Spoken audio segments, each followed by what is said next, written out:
Greetings. Welcome to Speak Nerd and Enter. Hey, what up? Pro intro. Welcome to the mystery. I love that. That was good. I enjoyed that so much. I really did. And that's all I have to Mentor, say. You know, Mark, Rich, me, and of course the K-Man. Kelly, I know what else I wanted to talk about real quick. Do you have in front of you, perchance, your email that you sent with that dream you had? I don't have it in front of me, but I can get it. Okay, if you get a chance, I would love to, because I love that dream, and I would love to. We're gonna interpret Kelly's dream. Yeah, I love that dream. I love that so much. I have gotten and finished the new Belisarius Call book, Gene Father, and I just wanted to say he is more Mark than ever. Of course he He is. is more Mark than ever. I'm seeing a little bit of that in Arkham Land too, as I'm going through. Even Echoes more of with Eternity. even more with Belisarius Call. Okay. Every time I think of him and think about what he's doing and who he is and who he's got around him and all the stuff he does, I'm just like, yes, I could insert Mark right there, and it would be. Well, you wouldn't have I to change a purchased word. that book during the pre-show while we mentioned the book, and I was like, I bought it, so I'm gonna give me a little bit of time. I'll get in there and look through that mirror. Are any of you familiar, Kelly? I know you haven't read the books that would have this in it, but I think you have, Rich. You may have, Mark. I don't know. Where the call inferior is involved? Yes. Okay, you have. Yeah, that sounds familiar to me. Okay, well, I won't ruin it for you in case you haven't, Mark. Okay. But there's a part in this book where Belisarius Call is interacting with the call inferior, and the way it's written and what happens there is just, it was joy to me, because all I did was superimpose Mark's name over Belisarius Call, and it was wondrous. It was wondrous. Mark talking to Mark was just. Well, now I'm really looking forward to this novel. What's funny, like I have it on audiobook, and every time I get in the car, my phone connects and it starts playing. And so, like, hey, we're gonna go into movies last night. We get in the car, and like we're gonna go somewhere, and I start the car, and like my wife and my son are in there, and all of a sudden, that narrator's, amazing British voice comes in, and it's always Gene like Father some by wacky Guy turn Haley. of phrase, and they're like, oh, pause.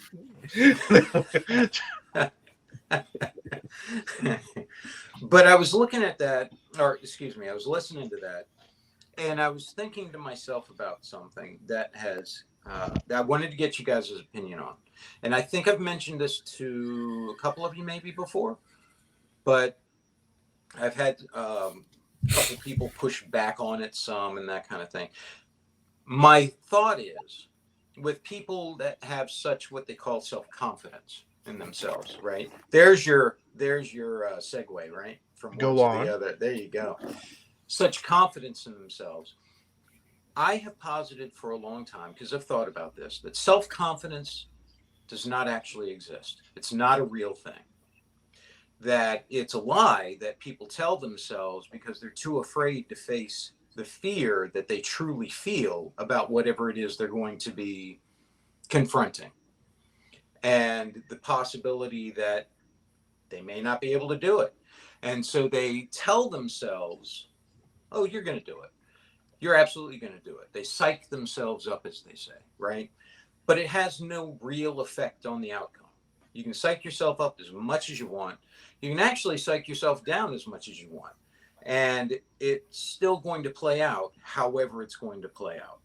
Now, I get a lot of pushback on this, especially when I was teaching self-defense classes and, firearms and that sort of thing. And, the old saying, well, don't get into a fight if you don't think you can win. Why are you going to be in the fight if you don't think you can win? That whole thing, or the variation on that thought. And I've always found, well, not always, but as I started to really ponder that, I started to see it as not only untrue, but possibly dangerous as well. I wanted to get your thought on it before I got too deep into it to see what you think, just off the bat, and then I'll give you my reasons why to see what you think. Mark, what do you think? I'm not sure I understand the question. What's the question? Does self-confidence, is it a real thing? Does it exist? Yes and yes. Okay. Like, how could self-confidence not exist? Like, like I remember being in school and taking this quiz, Yeah. and I knew that I knew everything on the quiz. It was Yeah. one of the few times I remember ever taking a test that I knew I was 100% prepared for. Did you Uh-huh. pass? Right. I did. I passed. I was like, this is, I got this. You know what I mean? Like, Yeah. that's not normally how I go into tests, which is why it stands Yeah. out in my memory. But like when you've read the material and you just, like you know it, Mm-hmm. that's competence breeds confidence, right? Mm-hmm. But it's easy to get a little too much of that where you go in, you're like, you're cocky, you're like, I got this, whatever. Like, I'm not talking about that, but self-confidence is, oh, okay, they need you to do a thing and you have experience doing a thing, you've done that kind of thing before. Mm-hmm. And I'll give you another example. We taught, again, a firearms class. It was with Debbie. We were down at this place in Southern Maryland. Yeah. And it was a instructor's class, right? And so to be in the instructor's class, they had a pre-qualification where you had to shoot a course of fire to Right. show that you were competent. And there was a guy there who couldn't pass the course of fire, right? Right. He tried it with this gun, tried it with that gun. He tried. We gave him 3, 4, 5 tries, and I'm doing everything I can to get this guy like over the hump so that he could be in the class, right? And he just wasn't able to do it. Right. And I'm like, well, what about that? And Debbie was like, listen, you could pick up that gun and do it right now, couldn't you? And I'm like, yes. Right. And that wasn't me being like, look at me, I'm a big deal. The course of fire wasn't that hard. And yes, I've done a lot of that. And, that wasn't me being like, oh, look at me, I'm a badass. I was just like, yeah, I could do that. Just any gun on the table, I could probably pick that up and do it. Right. That's confidence because of all the time and effort spent building that skill, not like false self-confidence of I had to psych myself up. Does that make sense? You know what I mean? Like, okay. What about you, Rich? What do you think? I think self-confidence does exist, but I think there is a distinct difference between, as Mark was mentioning, confidence and competence. Competence is an ability to perform, whereas confidence is a belief that you can perform. I think that one does not necessarily correlate to the other, but at the same time, I think they do both exist. I think that when you have an abundance of confidence and a lack of competence, you end up in a situation where you are an ineffective performer. Whereas if you have an abundance of competence or equal amount of competence to confidence, you end up as an effective or superior performer. And if you have more competence than confidence, you definitely end up as a superior for trying to do, because you have humility, because you're aware of your shortcomings, but also aware that you have put in the work to reach the level of competence that you are asked to attain. Very much like in the martial arts masters are famed for being humble, even though they're completely competent, overwhelmingly competent at what they do. And it's because even though they are competent at whatever level of skills they're at, they see that the ladder ahead of them is still left to climb. Whereas people who have an overwhelming amount of confidence, they only look down at the ladder they've already climbed, if they've climbed it at all, and don't see what to do. So that's the way I would answer your question. I think that answers it. I think it does exist, but I also don't think it necessarily correlates to an ability to perform any particular task. Okay. What about you, Kelly? Yeah, I don't know. Okay. No, I'm. I actually like that. I don't know. It's a good answer. I like that. I think I like both Rich and Mark's answers. I think, just to keep it short, that there's a difference. I like their homework. I like. I think there's a difference between confidence and arrogance, right? And Yes. and like Rich said, the competent person, you know, um, knows enough to be humble in what they do, right? There's that humility in what you do. And I think about myself in my profession, right? Because there's an issue of confidence in what I do. I mean, I deal with governments all day long, and I argue rules all day long. Mhm. Um, and I'm very competent in what I do, but I also know enough to know that I don't know everything. So that sort of informs how I go about things, you know. See, the reason that I say that it's not real, that it doesn't exist, is that you're not changing anything simply by you showing up. No laws of physics are changing because you showed up. Gravity's still there. The strong and the weak force still operate the same way. Wind is going to blow however it's going to blow. All those things are going to happen regardless.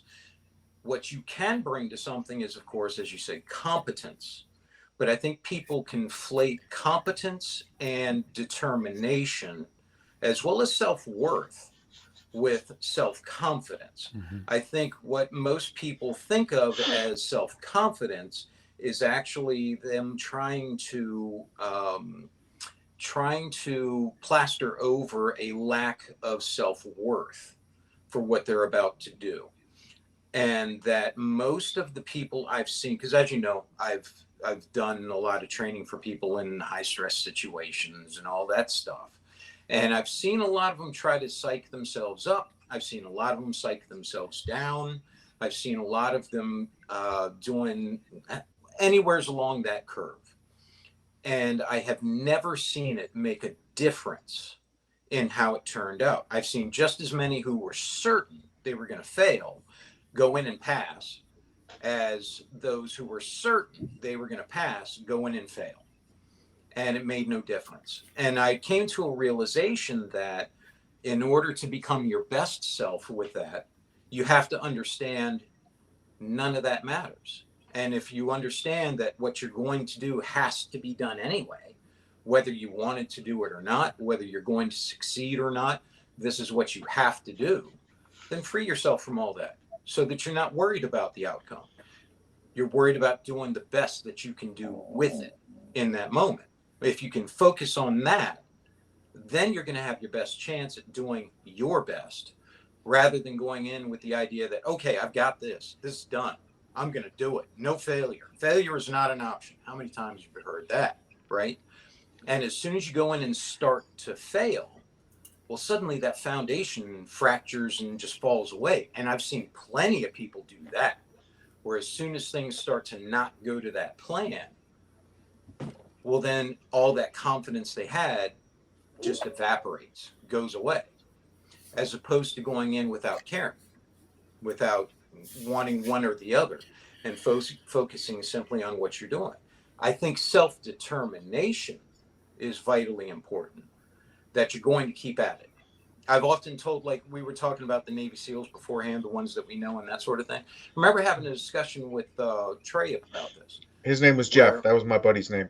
Jeff. That Yeah. was it. Yep. That was it. Yes. I just remember that. So I was talking, very good memory, Mark. So I was talking to Trey, yet one of the other Navy SEALs, about this very thing. And I was saying that I think the thing that makes them different in this case for them, I'm not saying, that the other arms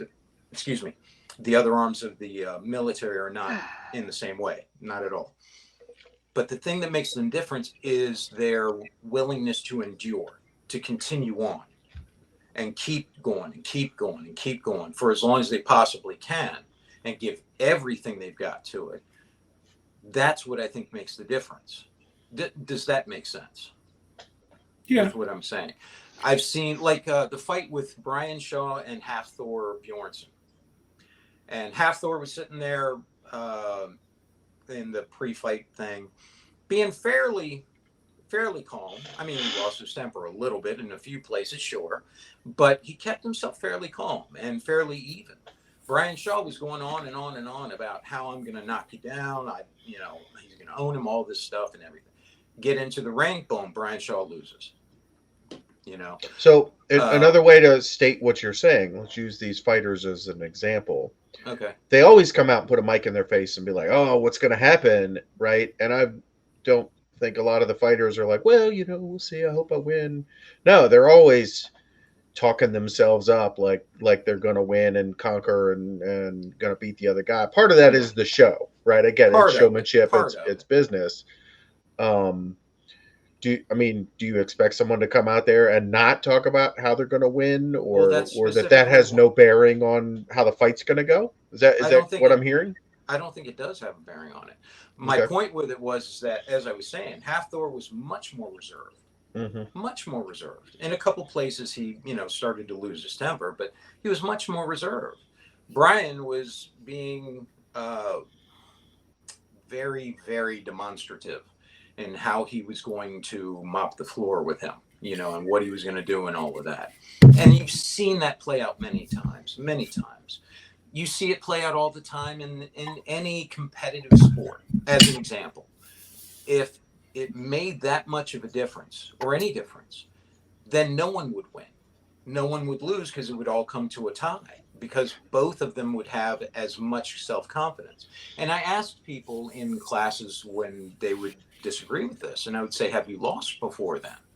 Because if your self-confidence is so indomitable, you must surely have won every encounter you've ever had where you had to best someone else. I said, well, no, of course I've lost sometimes. So what happened? Well, I go back and train harder. Well, why didn't you train hard in the first place? Why didn't you do that right off the bat? I'm not sure I agree with your conclusion.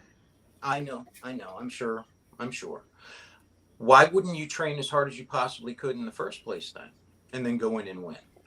Why did it take losing to then discover that you needed to train harder? And what were you going to be able to do that was more? And have you not lost then after that? So every rematch, you won those? Or have you lost those too?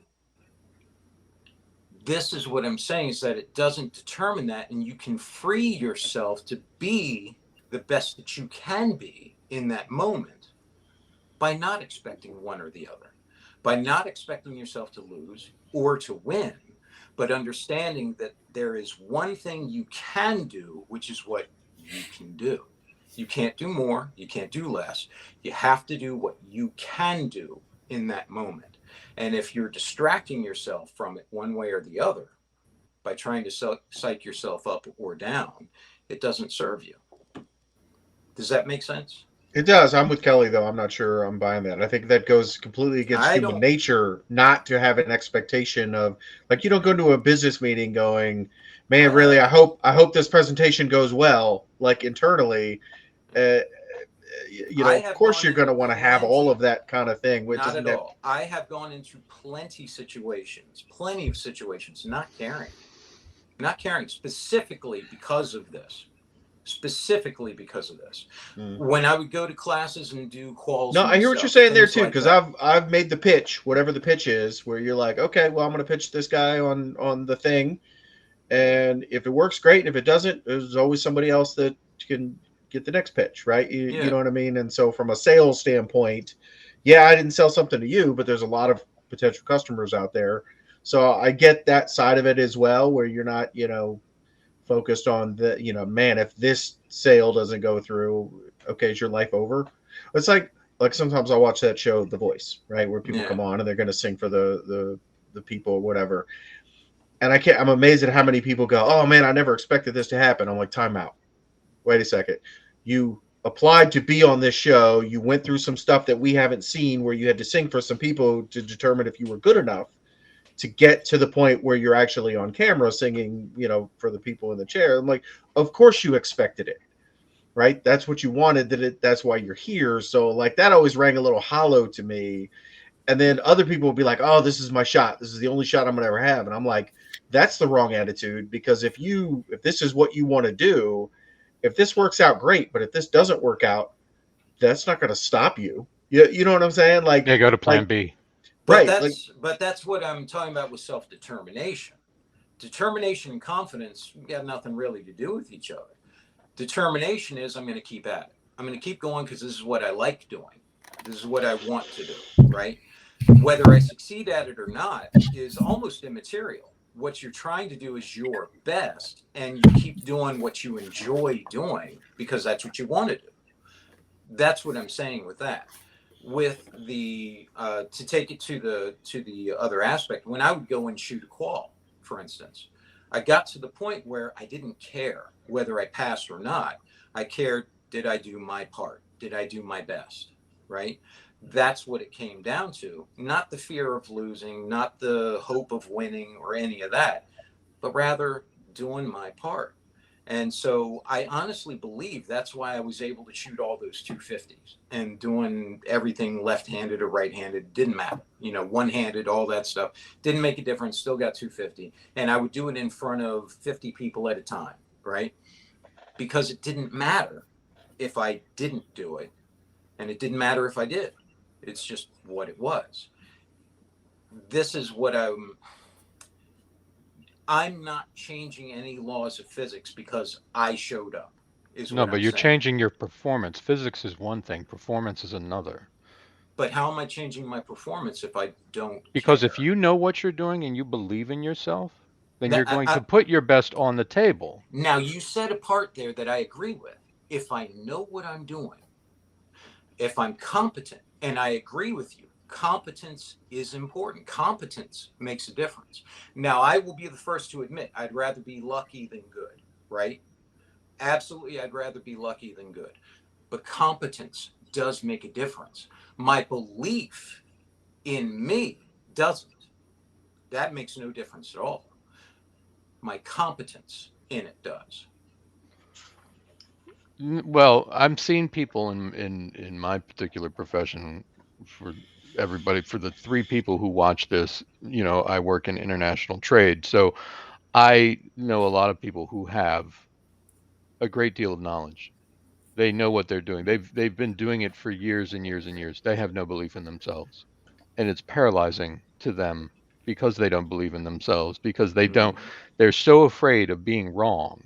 They're so afraid of the bad thing happening that simply they don't step up and try. Mm-hmm. See, self-confidence is not a statement of 100% outcome. It's just a belief in your skill set to go and tackle a given task. I am Yeah, confident I I can get do that. this thing, right? There's no 100%. And in all honesty, I mean, if I'm going in for surgery, I don't want a surgeon that's sort of sitting there thinking, well, we'll see what happens. We'll give it a shot. Yeah. Yeah, I mean, I want somebody who kind of knows what they're So doing, It's got to and they're work at some So let point. me ask you. Yeah. So let me ask you then. Do you honestly think the surgeon going in and believing, no way I'm going to fail? You're coming out of this alive. No, my that's friend. arrogance. That's not confidence. That's arrogance. That's 100% confidence. No, That it's is arrogance, Sean. Arrogance is 100% confidence. That's what that is. No, it's There an is no overbelief. way I'm going to fail. Confidence is faith or a belief in oneself. I am not going to fail. You were coming out of this alive, Mr. Thornton. There is no way that you're coming out of here any other way than alive and in good health, because I'm not going to allow it. I may have to cut off both your legs and hands, but you're going to live. Right. That's arrogance, which is 100% confidence. Anything less than that is not confidence. Anything less than that is less than what people are talking about. I don't buy that.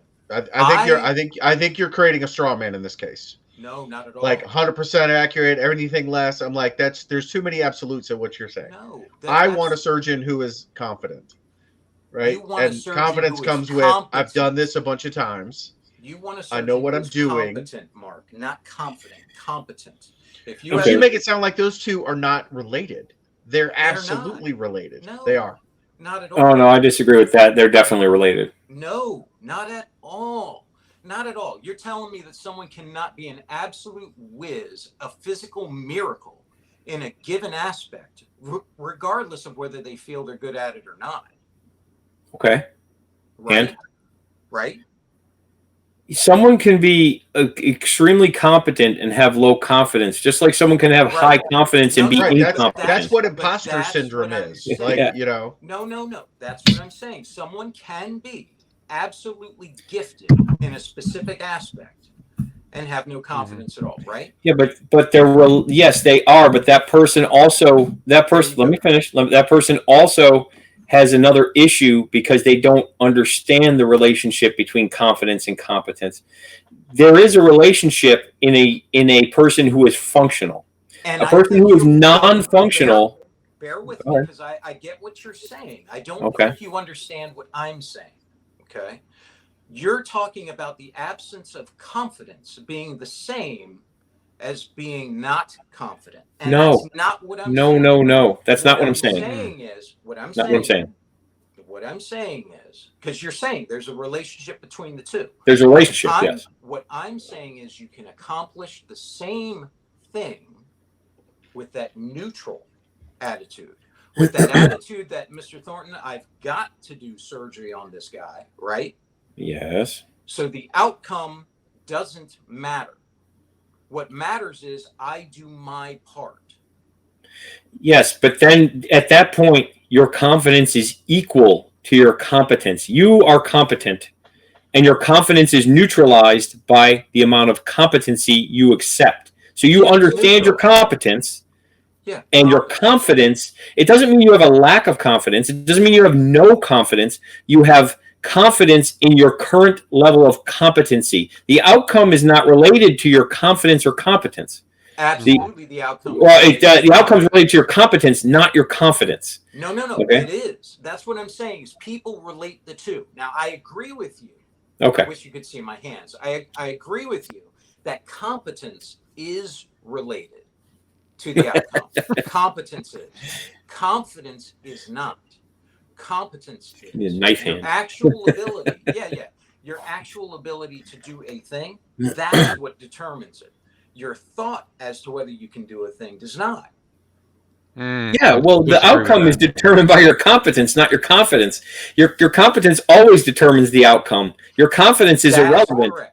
No, I agree with you. That is correct. And the only way you're going to find out what the limit of your competence is by doing a thing, right? Yeah, of course. Okay. I agree with you 100%. Okay. 100%. Okay. What I'm saying is that your confidence in doing that thing is irrelevant. And if you understand that, you can go into it doing your part because you're not bound by fear of failure or hope for success. I understand what you're getting at. What you're getting at is I've been exposed to in Japanese archery, which is that once the arrow leaves the bow, it has no bearing on whether it hits the target or not. It's already gone, and you're already thinking about. We've discussed this in terms of firearm shooting. That's an excellent analogy. You're right. Yeah. That's an excellent analogy. Correct. I forget the name of. It's Kyudo, I believe. I think Kyudo. Yeah. I think so. Yeah. It's a Kyudo concept. We've actually discussed it while shooting. That once the bullet leaves the gun, it's gone already. You already should be thinking about your mechanics of your next shot. My point is, confidence can negatively and positively affect your competence. You could be 95% competent, and if you have an over or under confidence, it can detract from your performance. Your neutral viewpoint, I understand, but I think you're relating them a little too closely. That you're giving them less of an impact. I think there's more of a balancing act between confidence and competence. It's not a neutral standpoint. It's an acceptance of your limitation and your ability, your understanding of your ability. I think so. I've thought about this a lot and how people use self. I believe it. Or at least the term. Yeah. I believe they conflate determination and worth with confidence. I don't disagree with that. I think you should absolutely have the determination to become as competent at a thing as you possibly can. I absolutely do. And do I think you have the worth to do that? Absolutely. You absolutely do. I think you should free yourself from the expectations, positive or negative, so that you can pursue those two things without bias. That's what I'm saying. I understand that, and that's a very Buddhist philosophy, which makes sense from a Japanese standpoint. You know, I know that offends your Western ears. no, no, it doesn't. It doesn't, and you're correct. It is a very Western viewpoint that confidence is just as important as competence. I'm actually glad you brought that up because I hadn't thought of that before. That's Yeah, actually a very good idea. that was the first thing I thought of when you started talking about competence. You know, once the arrow leaves the bow, you should already be thinking about your next cycle of performance, right? But I do think what you're describing is, and this is unsurprising from you since you're very deeply knowledgeable and invested in Eastern philosophies and arts, that the viewpoint you're taking is, well, the problem you're identifying is a problem in Western culture in general. It's one of the failings, or not failings, it's one of the weaknesses of Western culture, that confidence is all sort of belief as opposed to concentrating on the competence. And if you look at in Japan, again, being a great example, we discussed this in other episodes, that people will take the utmost care in the performance of the most minor acts just to make sure that they're performed not just in a ritualistic fashion, but to the best level possible. Even to the point of picking up garbage off the street. You know, you watch the street sweepers in Japan, they have a pride about the way that they perform an act as opposed to the result of the act in general. Which is why, Mark, I think you're so good at picking up trash, is because you do put a lot of effort into it. You make it almost ritual. But I do agree with you. There is an overabundance of, and it does lead to people, like the other guys are saying, it does lead to arrogance, where you have an imbalance between your confidence and your competence, right? You have someone who says they're the greatest and their performance is at, they say they're at a 90 and their performance is at a 50. But they keep insisting that their performance is at a 90, like they're going to believe themselves into a 90. And the fact is that the limitations of their competence due to their training, knowledge, etc., is 50. Maybe that confidence will, in a circumstance, bulk them up to 60, but it'll never get them to the point where they're saying, right? Whereas you can have a person who is underconfident and it can degrade their performance. That balance that you're talking about, the understanding between your confidence and your competence, I think they both play a part. I think they can affect each other, but at the same time, I don't think that no confidence, I think a balance between the competence and the confidence is a necessity for someone who's honest. Well, but bear in mind when I say that, what I'm saying is there's a difference between knowledge and confidence. And knowledge, of course, knowing what you're capable of is different than believing you're going to be capable of a thing. There's also a difference between knowledge and performance, because I used to face this. Sure. Yeah, I used to face this in my prior career constantly, that people would tell me how my career, what like a portion of my job was supposed to be.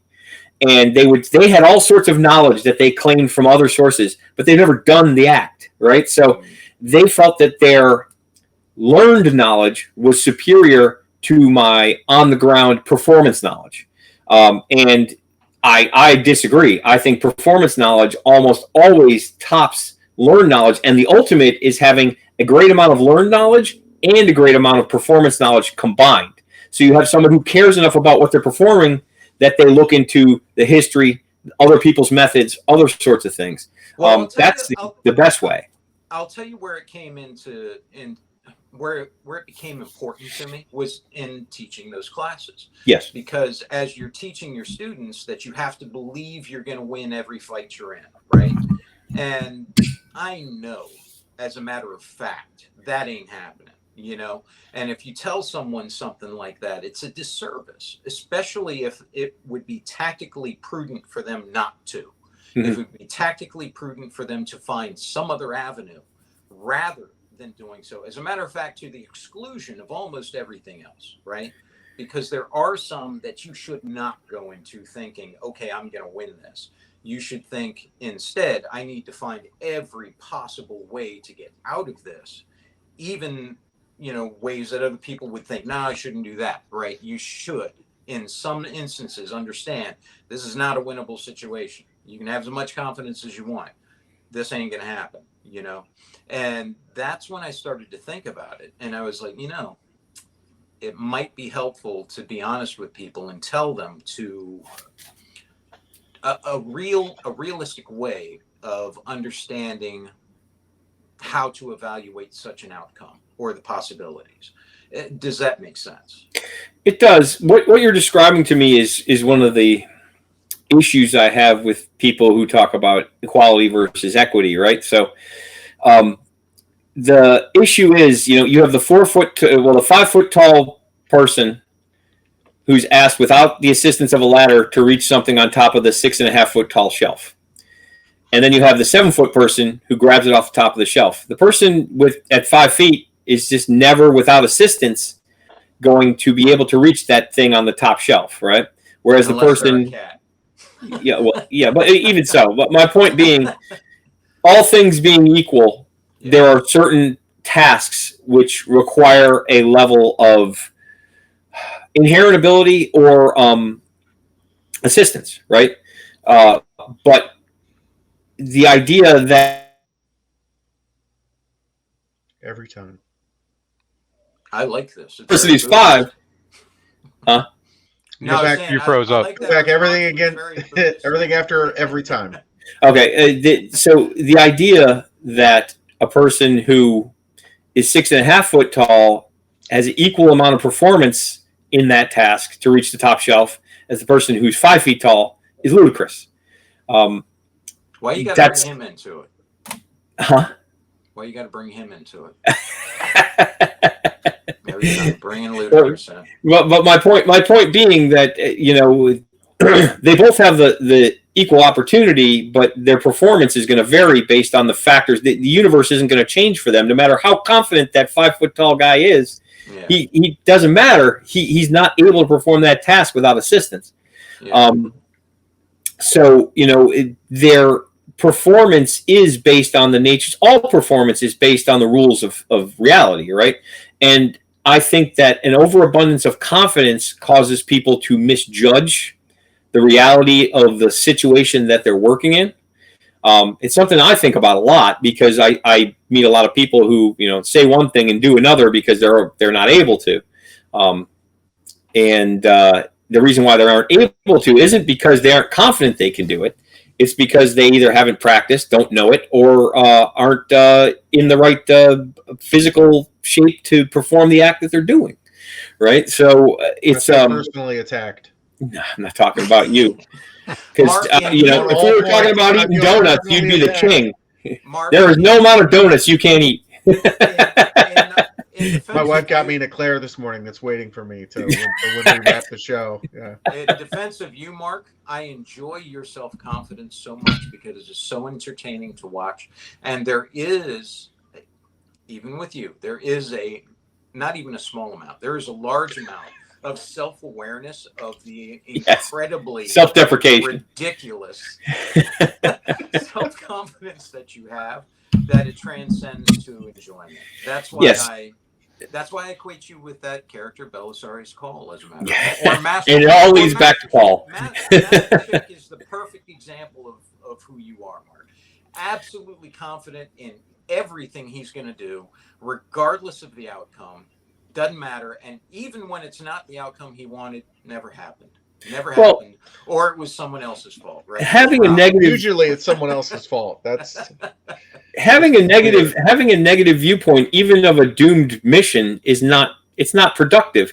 You don't want to drag down anyone else. If you're alone, it's one thing, but if you're in a group, all you're going to do is drag down the energy of the group. You may degrade the performance of the group with a negative outlook. So that's what, like you said, with Mark's abundant amount of ridiculous self-confidence, it elevates the group, right? It elevates the people around him. The group laugh.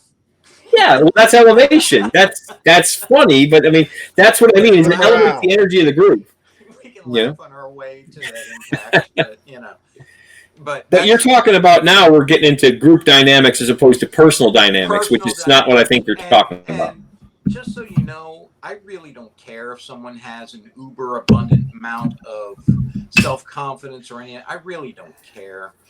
I'm just letting you know that in my personal view, I don't see it as a benefit. I see it in many cases as a detraction, whether you Mhm. have positive or negative. I think it's far better just to simply have the knowledge of what you're capable of doing. And if you have to do a thing, being able to separate that fear of failure or that hope for success so that you can, do what you're supposed to do. And then whatever the outcome is, the outcome is. I don't disagree. I think that's two different things that we're talking about there, though. I do agree with the conclusion to what you just said, your conclusion to your sort of your original thesis, but along the way, I think we kind of parted ways in certain aspects. But I agree with your actual overall assessment of what you're trying to talk about. Right. That confidence doesn't necessarily breed competence, and vice versa. Confidence is like, you know what? I don't even want to go down that road anymore. It's just going to start more trouble. We're done. Kelly and Mark think I'm full of it, and Rich kind of understands what I'm saying.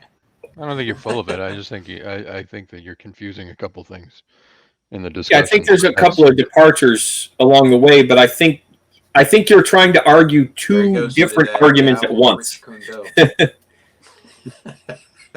I honestly think you're trying to argue two separate issues at the same time and kind of combining them into one. Listen, I'm just going to say it. I think all three of you are not confident enough, and I'm sick of it. Okay? I need you to come up to my level so we can really get this thing off the ground. Okay? No, I honestly noted. That'll bring it all together. I honestly do not think self-confidence is a real thing. I am confident that my presence this morning is going to bring in 100,000 subscribers.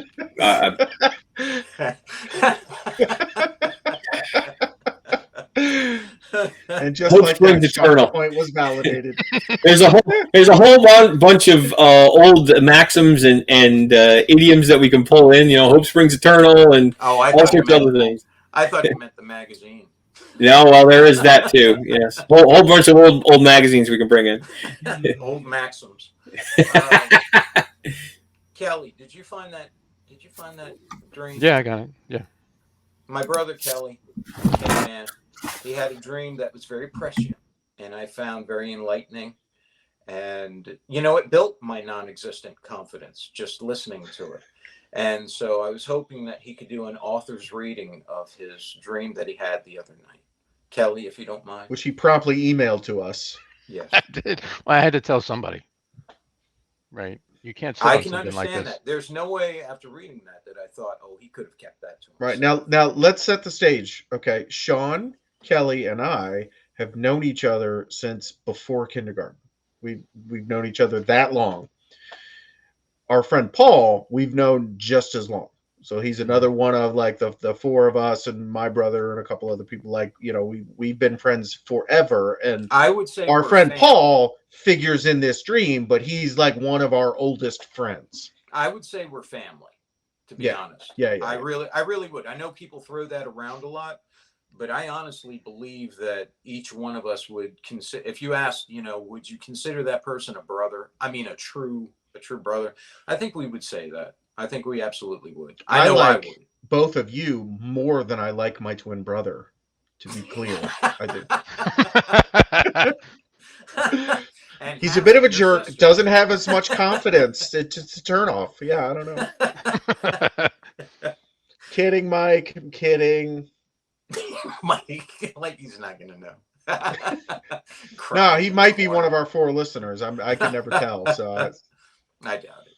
I doubt it. He's the one who got yeah, exactly. Broken generation. All right, Kelly, whenever you're ready. All right. So, Rich, hold on. Whatever you did, now I'm getting feedback. I'm hearing it twice.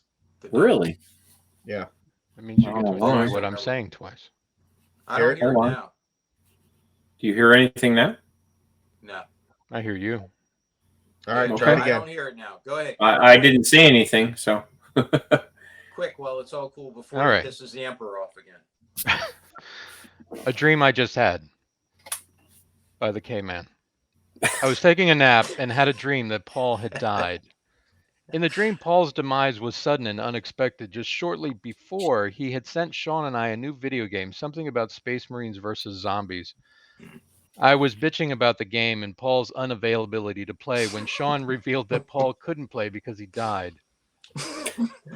So Paul sends us this game, I said snidely, and then dies, interjects Sean matter-of-factly as he wanders into the room eating something loudly. Yes. He died? I asked, stunned. How? Sean shrugged and started to leave the room, seemingly lost in thought, as if wondering where he had left something or thinking about why that piece of furniture was in that spot, but certainly stoic and unimpressed by Paul's death. Yeah.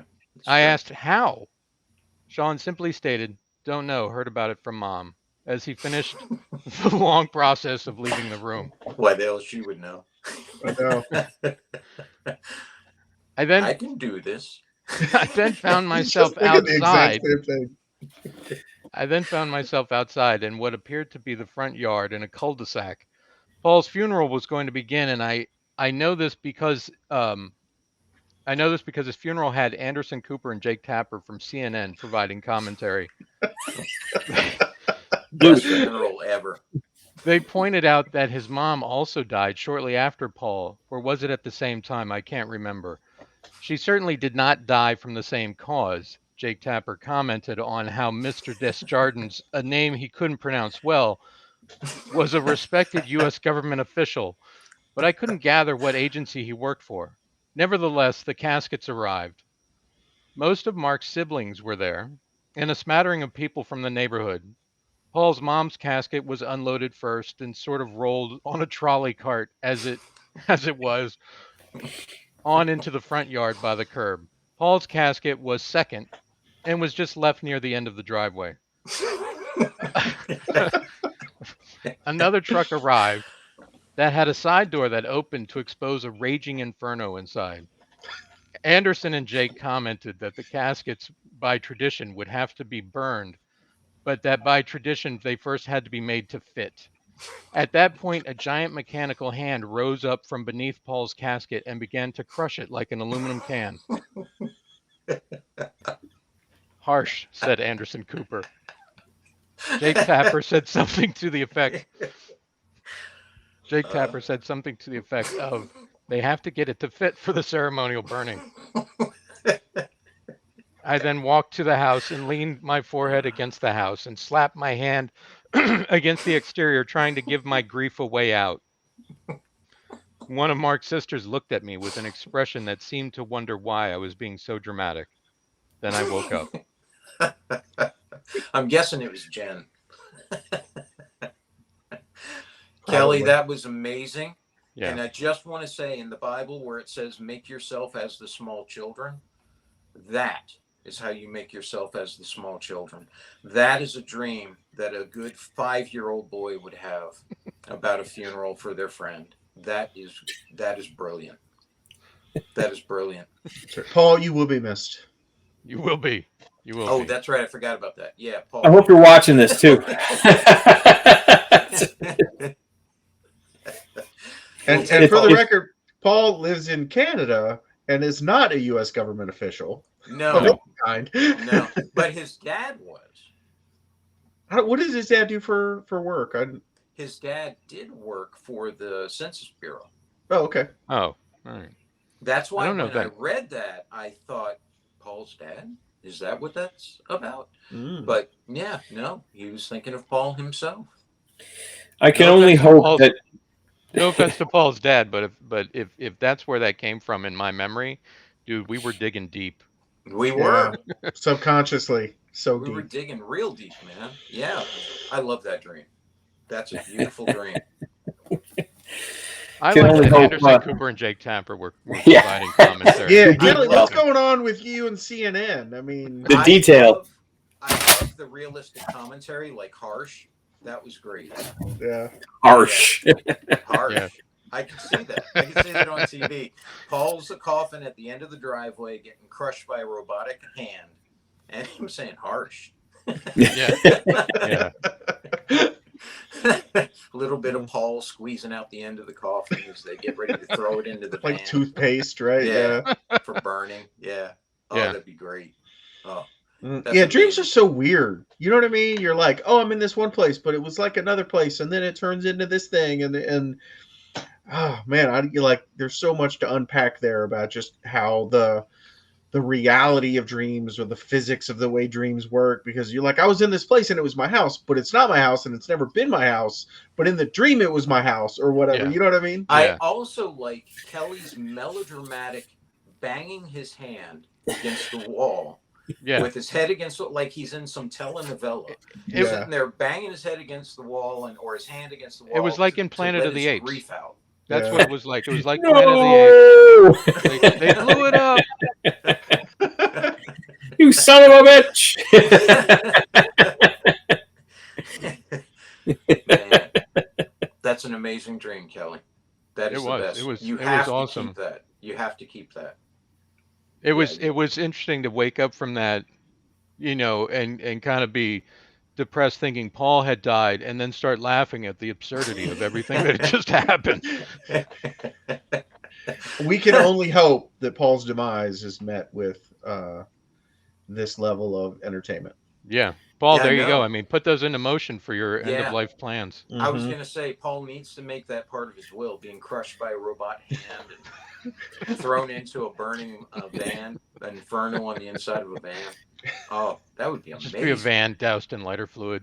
That would, and just like the great pharaohs of old, they had the servants die with them so they could be burned too. So his mom had to go with him. Yeah. I think that's wonderful. That is just amazing. What a way to go. What a great dream. Mm. And I love my reactions in there. I thought that was, you had me down. Your reactions were, I mean, it was it was the most real part of the dream. You coming in, slurping on something. Loudly. Yeah. Sean is not a quiet eater. No. And then just sort He of is putting on meandering. a show every time. That's right. Yeah. On purpose. Yes. And then Absolutely. meandering from the room.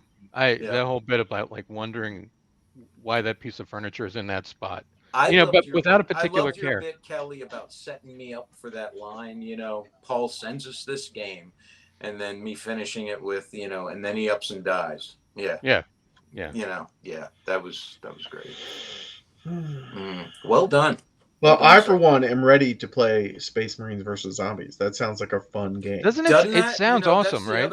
It sounds like Call of Duty World at War, the zombie levels, but with Space Marines and better weapons. Well, you could have that with Nurgle. You really could. Yeah. They've had zombies in.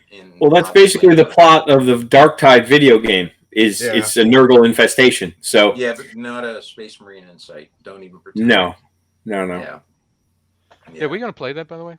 We gotta play that. Whenever you guys are ready. That before you got on. So anyway, That's right. Let's log talk off of about this it after. and everybody log on to Xbox right now. Okay. Yeah, we'll cut this so we can talk about that. Thank you guys. I want to end this podcast on that wonderful note. I hope Halloween, between Halloween and Thanksgiving, we should have Kelly do a reading of this, much like the night before Christmas. I think it should be our tradition. Paul's demise. Yeah, we need to put that on a cross stitch and hang it in our houses. Mark, you need to make a shirt with a coffin being crushed by a robot hand, thrown into a van, being thrown into a burning van. That would be amazing. With the phrase harsh. Paul's funeral 2023. Yeah, with the phrase harsh. You should make a t-shirt. I should plug that into one of those AI art generators. It's going to come back with WTF? What? I can't do that. It could be our Armor Class 10 t-shirt for the podcast, just as harsh. Deep cut. That would be amazing. Harsh Jake Trapper. That would be amazing. 10-10, I'd wear. There you go. New shirt idea. See, was it Anderson Cooper? Who said it? It was Anderson Cooper. Anderson Cooper. This is why I am confident I'm going to bring 100,000 subscribers to the show today. Telling you, it's going to be. I am looking forward to that revenue. It's already going to be a deep cut T-shirt. Someone will want it.